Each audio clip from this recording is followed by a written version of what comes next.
Forge menuju ke arah Marble Walks, di mana beberapa tim udah pasti turun di drop zone-nya masing-masing. Cuman di sini gue lihat ada penumpukan tim di arah Lumbermill dan juga Skylodge, di mana garis tembakan sudah mulai terlihat antara Tang City Esports melawan Void Ordinary, dan bahkan Bule sudah berhasil di take down, tapi balik lagi masih ada feedback damage dilakukan sampai pada akhirnya Tang City Esports harus kehilangan dua playernya, tapi Riz sudah berinisiasi untuk melakukan rotation menggunakan vehicle-nya. Akankah kali ini udah mulai di revive kembali, walaupun memang Tang City kehilangan satu player, tapi at least dia berhasil mendapatkan 1 poin. Tapi gak boleh senang dulu, karena teman-teman yang lain juga masih ada di sana. Mereka membalaskan dendamnya dengan kehilangan 1 playernya. Ada 1 player terkena, berarti Void tersisa 2 lagi, di mana Real masih coba memberikan sebuah perlawanannya kah? Karena gue lihat di sini Real ya memilih untuk bertahan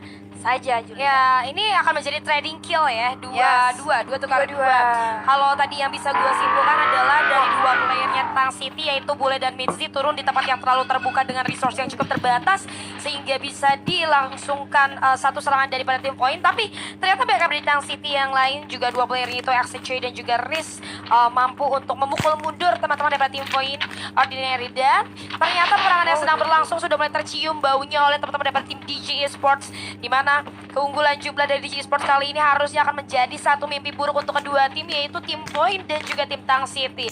Coba untuk nahan. Ini dari Riz sebenarnya udah notice ada DJ Esports, tadi dia udah kasih tembakan peringatan juga, tapi dia bakal coba antisipasi dengan cara, oke, gue masuk dulu, gue looting ulang, gue cari resource, dan gue masih bisa bangunin teman-teman gue karena ada finding machine juga yang bisa dia gunakan. Nah, sementara dari Skybeams, mereka pendatang, jadi mereka nggak bisa terlalu overpick gitu kan untuk masuk atau terlalu komit masuk ke dalam, karena dari segi vision masih belum terpantau ada berapa orang di dalam sana. Tapi di round ke-6 kita memiliki Predator, yaitu seorang NDQ dengan 5 kill.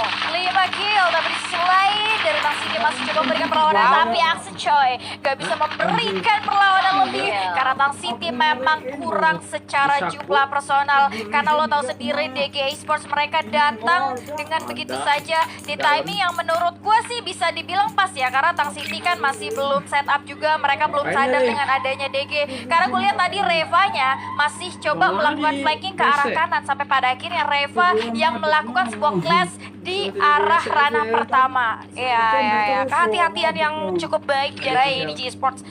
Seperti yang gue bilang tadi, early pace itu semuanya bisa bilang sama rata dalam segi resource. Mereka masih sama-sama minim. Dan dari DJ Esports, walaupun dia udah notice ada orang di Lumbermill, dia nggak buru-buru masuk. Dicoba olah informasinya dulu ada berapa kira-kira baru mereka masuk, dan tadi kita lihat pada akhirnya membuahkan hasil yang cukup baik. 2 poin eliminasi yang berhasil mereka secure. Ini kehati-hatian yang harus dimiliki oleh semua tim untuk terlibat pergesekan di early pace, tentunya untuk semua tim ya, nggak cuma di DJ Esports saja. Betul sekali, karena tadi kan di sisi lain di area Skylodge kalau nggak salah itu udah ada tim yang berdekatan juga. Cuman sejauh ini gue masih belum lihat peperangan di arah lain, karena kita masih fokus di arah DJ Esports sendiri. Karena mereka mungkin masih coba melakukan sebuah pengumpulan resource terlebih dahulu. Bahkan kalau kita geser dulu, ada Onyx Olympus dari seorang gardu. Mereka berspace juga dengan teman-teman yang lainnya, split position dulu, karena gue lihat di sini mereka udah mulai berusaha untuk regroup. Mungkin mereka akan melakukan rotasi ke arah Mountain Villa. Yes, akan melakukan rotasi ke daerah Mountain Villa. Sementara Onyx Olympus hari ini bisa gue bilang permainannya cukup garang ya. Yes. Dari beberapa momen atau beberapa round yang kita lihat, dari upaya ofensifnya terlihat cukup stabil dan juga intensitas mereka tinggi banget hari ini. Maka dari itu mungkin menurut gue dari Onyx Olympus kasih bakal gini. Tapi kita lihat kali dari seorang Kaing, ternyata surprise attack yang terjadi, dia yang ras, dia yang jatuh gitu kan. Jauhan sama temennya, harusnya kalau menurut gue itu adalah satu pergerakan yang terlalu terburu-buru. Oke, Watchtower itu adalah satu tempat yang lumayan enak untuk ngeras orang yang ada di sana. Tapi tadi dalam kondisi dia nggak punya granat untuk ngecek, itu terlalu terburu-buru menurut gue, agak sedikit ceroboh. Ke-6 kita lihat klasmennya ada Tang City Esports dengan 64 poin memimpin, keduanya Island of Gods 62 poin.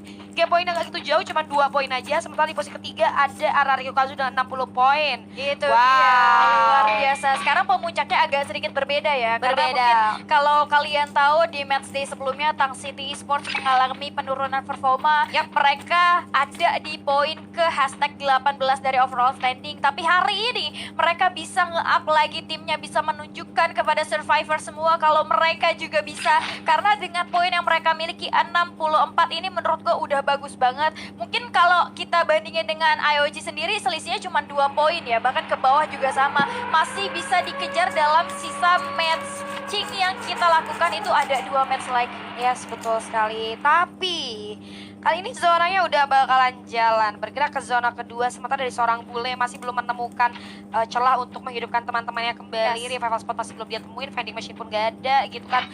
Ini akan menjadi sedikit berat untuk seorang bule dengan tidak adanya backup. Dan bahkan dari Kings sih harusnya agak sedikit aware ke arah bawah. Tadi kita lihat udah ada satu scoping yang dilakukan juga ke daerah Watchtower. Walaupun mereka belum notice ada orang apa enggak, tapi itu adalah hal yang wajib buat dilakukan ketika lu rotasi dari satu checkpoint ke checkpoint lainnya.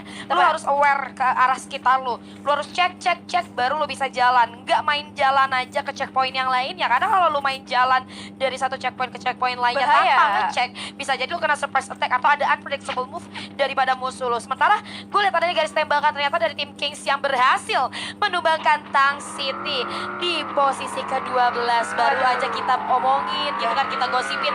Tapi circle-nya bouncing cukup jahat kita lihat ya, lebih condong ke arah kiri map. So teman-teman yang turun di daerah kanan map ini benar-benar dapat PR yang cukup berat kalau mereka nggak punya vehicle.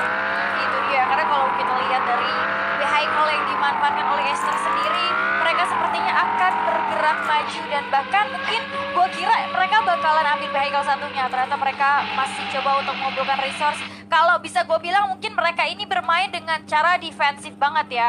Di zona-zona yang bisa dibilang masih dimanfaatkan. Tapi kalau terlalu lama mereka singgah di sana sih fatal juga. Mungkin sejauh ini mereka bisa aja memanfaatkan vehicle ya. Tapi gue mau keep dulu nih karena Ses kali ini akan melihat MBR di arah sana yang berenang-renang ke tepian. Tapi ternyata timingnya kurang pas karena MBR udah ada beberapa kompon rumah yang mereka manfaatkan. Tapi keluar lagi. Lari lagi ini tandanya Ses Alphaing sudah memberikan information terhadap teman-teman yang lainnya bahwa sana di depannya udah ada tim MBR, Julia. Ya, tapi objektif ya dari teman-teman MBR Epsilon juga mereka nggak berusaha untuk lihat ke arah belakang karena target mereka cuma satu, mereka mau masuk ke safe zone dulu, baru mereka set up mungkin di daerah yang mereka tentukan ya. Kita lihat kali ini dari teman-teman MBR langsung bergerak begitu saja tanpa lihat ke belakang, berarti anaknya gampang move on ya. Lihatnya ke depan, nggak mau lihat ke belakang gitu. Mereka langsung masuk ke daerah Marble Works dan langsung mengamankan beberapa compound yang menurutku cukup solid untuk mereka defense beberapa waktu ke depan. Sementara di sisi lain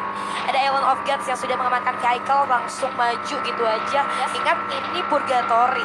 Purgatory map yang besar, lu nggak boleh stay along di satu tempat dengan kondisi yang cukup lama karena nantinya itu akan berdampak keterlambatan rotasi dan tekanan anti rotation. Tapi lagi ada yang ini apa namanya konvoy, kita lihat ya.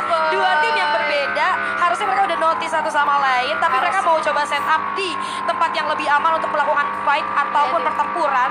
Ini gak ada yang parkir, karena tukang parkirnya mungkin lagi pulang ya. Langsung gerak gitu aja. Bukan bom bom kejar-kejaran ini jadi bom kar ya. Ngomong-ngomong. Kejar-kejaran gitu kan. Tapi gue rasa keputusan mereka bagus ya. Nabrak. Pohonnya Ayo. ada salah, Bang. Siapa yang naruh pohon di sana? Konvoy sebelahan dari Cisco dan juga Island of Gods. Kenapa jadi temenan kayak gini jalan-jalan ya? Bahaya banget ya. Berantem. Ayo, iya turun dong. Iya, mereka lagi coba cari posisi juga karena ini open field juga kan. Nah, gak itu bagus dia. kalau mereka melanjutkan pertempuran di daerah open field seperti ini. Dan kita lihat dari Island of Gods langsung ambil turunan. Tapi ternyata itu gak bagus buat mereka. Karena ternyata di sisi lain ada Onyx, Olympus dan juga ada DG Esports yang kali ini sudah mulai set up di area high ground. Dimana dari seorang Bank pun berhasil terpick off satu upaya retake yang cukup baik. Tapi di sisi lain Onyx Olympus menghantui mereka dengan satu player yang berhasil didapatkan juga. Ada Chester, melihat ada yang tunggu di bawah, hancurin dulu Chester. Tapi ternyata nggak ada orang.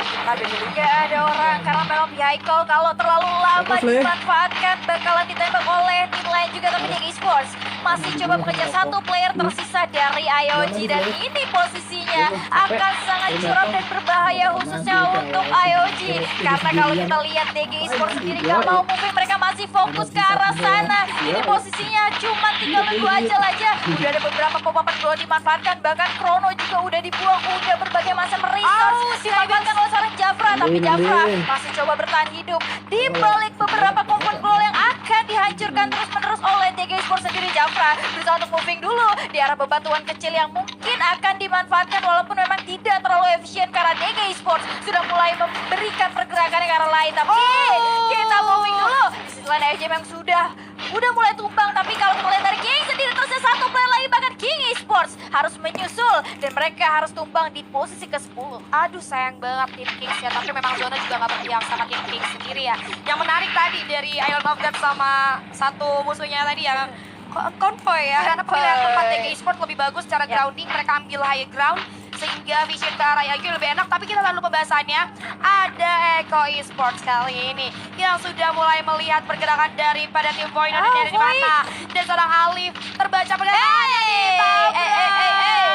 sama seorang Kucai, benar-benar gak punya hati ternyata. Tapi kita lihat lagi pindah ke arah pertempuran yang antara Radikal sudah juga Ses Alpha di mana satu tembakan balasan karena seorang Abai berhasil masuk. Ini dia momen, tapi dari belakang Legalat di sana sudah mulai bantu seorang Gedai coba untuk melakukan 1v1, tapi di depannya 3 versus 3 yang tidak ada karena Bara dan Jojo berhasil terjatuh. Misalkan 2 player bahkan 1 player dan seorang Gedai. Satu respon gol yang masih cukup aman, tapi nggak bisa secara anggota teman-teman dari RRQ Kazu unggul personilnya. Tapi kita lihat granat sudah mulai dilemparkan. RRQ kondisi yang cukup baik, dan itu dia menjadi akhirnya perjalanan CS Alpha yang harus finish di hashtag ke-9. Aduh, CS Alphaing ternyata mereka terlalu apes. Gue mau bahas tapi gue simpen dulu karena peperangan masih terjadi antara EVOS Divide melawan MBR Shield di arah sana, karena MBR memanfaatkan beberapa glownya untuk merevive kembali teman-temannya. Ini artinya MBR masih utuh dengan 4 playernya, tapi mereka harus reset terlebih dahulu. EVOS masih di tempat yang sama, masih di rumah kayu yang sudah mereka manfaatkan, dan mau nggak mau MBR harus bergeser dulu karena zona udah mulai menyusul. Tapi Abax nggak mau terlalu moving dulu, mereka masih fokus di arah MBR walaupun Mr. 05 agak sedikit di take down, bahkan 2 player dari EVOS berhasil diculik. Tapi kita moving dulu. Eko Esports kali ini bertemu dengan JG yang sudah mulai tembakan ke arah sana. Dus memberikan spray terus-menerus, spray ke arah depan, dan Adri sepertinya hari sering kesulitan, bahkan Rema sudah berhasil di ending. JG Esports akan tinggal Chester sudah berhasil diculik begitu saja. Tersisa 1 player lagi dari DG Esports. Akankah Skybeams bisa melarikan diri dengan vehicle yang dia manfaatkan? Ternyata gua kira dia naik motor karena dia rebahan di depan sana, Julia. Aduh, itu Chester tadi keluarnya salah Pak, tembakannya Salah, di belakang kenapa lu pasang di depan gitu kan. Jadi akhirnya free hit kan dari Esportnya. Tapi kita move lagi kali ini ke POV dari Onyx Olympus, dimana ada Aura Ignite dulu dari seorang Rosman. Satu tembakan sudah mulai dilontarkan, namun ternyata masih belum bisa melakukan siapapun. Ada satu player yang cukup menilai pergerakan, coba untuk melakukan upaya flanking. Terlihat juga pergerakan dari 2 player point, yaitu Kaing yang coba untuk dipukul mundur oleh teman-teman daripada Aura Ignite. Masih belum menemui titik terang kali ini, namun dari Aura Ignite sendiri cukup santai. Dari kanan gak disadarin adanya satu pergerakan dari satu player Aura Ignite yang cukup hantui. Kurung sudah gak bisa kemana-mana, udah tersandwich, gak bisa keluar dari tekanan. Ternyata poin ordinary, satu playernya diutus untuk pergi. Tapi kenapa Abax kamu turun sambil kenok gitu kan? Udah ditembakin kayak di atas. Tapi kita lihat kali ini dari Mr. 05 coba untuk menahan Besto. Hati-hati, satu time Turner agak sedikit menyulitkan, tapi bagaimana yang terjadi kali ini masih mampu dimenangkan oleh seorang 05 dan masih bisa untuk menjatuhkan satu persatu player daripada tim MBR, di mana Valdo pun menyusul oleh seorang Rasya. Tapi gak semudah itu karena EVOS Divide harus masuk ke daerah open field, di mana di depan ada Onyx Olympus yang udah siap menyambut mereka untuk hadir di daerah pertahanan Onyx Olympus. Waduh, ini siang sulit MBR karena lo lihat tadi Randy masih bisa memberikan perlawanan sampai pada akhirnya. Sia sudah berhasil di take down begitu saja, masih bisa di revive kembali. Randy gak bisa ngapa-ngapain karena SP-nya Hellboy-nya sisa beberapa lagi. Randy udah mulai kebingungan karena zonanya juga udah mulai sakit, tapi Tayo sepertinya sudah mulai moving dulu pandangannya. Di sisi lain MBR Epsilon harus puas di posisi ke-8 disusul dengan Void Ordinary di posisi ke-7. Masih ada 5. RRQ kenapa ikutan tumbang juga? Mereka harus puas Esports di posisi ke-6. Masih ada 5 tim lagi, di mana Iko Esports masih coba scooping ke arah Auraina di arah sana. Tapi gue lihat di sini Iko memilih untuk safe zone aja karena mereka udah dapet zona yang jauh lebih enak. Tapi DG Esports harus tumbang di posisi ke-5, masih terfokus ke arah Iko Esports yang berhasil mengambil tempat yang enak banget Julia. Aduh enak banget ya Eko Enak Esports mapping banget. kontrol dan pembacaan map yang cukup baik dari Eko Esports sehingga mereka berhasil masuk ke dalam circle sementara yang lain masih ada di luar. Tapi 4 tim tersisa kali ini adalah tim-tim yang lagi kuat-kuatnya di week kali ini. Ada Aura Ignite, Eko Esports, ada EVOS Divine juga yang mana kita lihat Ombak mau coba berperang dengan Zona, menggulung medkitnya terlebih dahulu karena kondisi di depan benar-benar gak stabil banget. Ada Onyx Olympus yang coba bergerak sedikit lebih maju tapi Zed terlihat pergerakannya oleh seorang pion coba di spray terlebih dahulu di daerah yang cukup open field dengan beberapa resource yang memiliki pelontar sudah mulai dilontarkan ke arah depan. Apakah berpanik dan ada Rosman. Gue kira pelontarnya pion, taunya ada Gardu di sana ya yang langsung menumbangkan seorang Rosman. Ini menjadi space untuk EVOS Divine maju sedikit demi sedikit ketika Aura lagi fokus ke arah Onyx Olympus.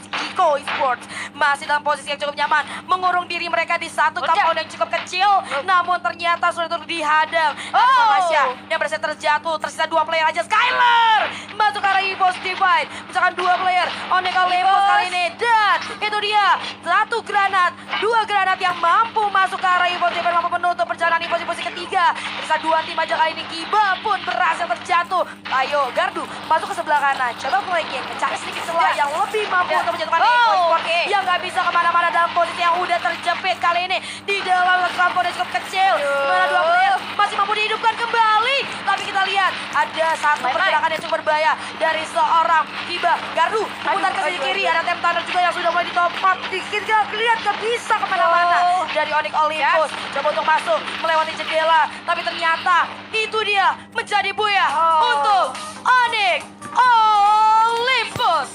Onyx Olympus berhasil buya di round ke-7 kita.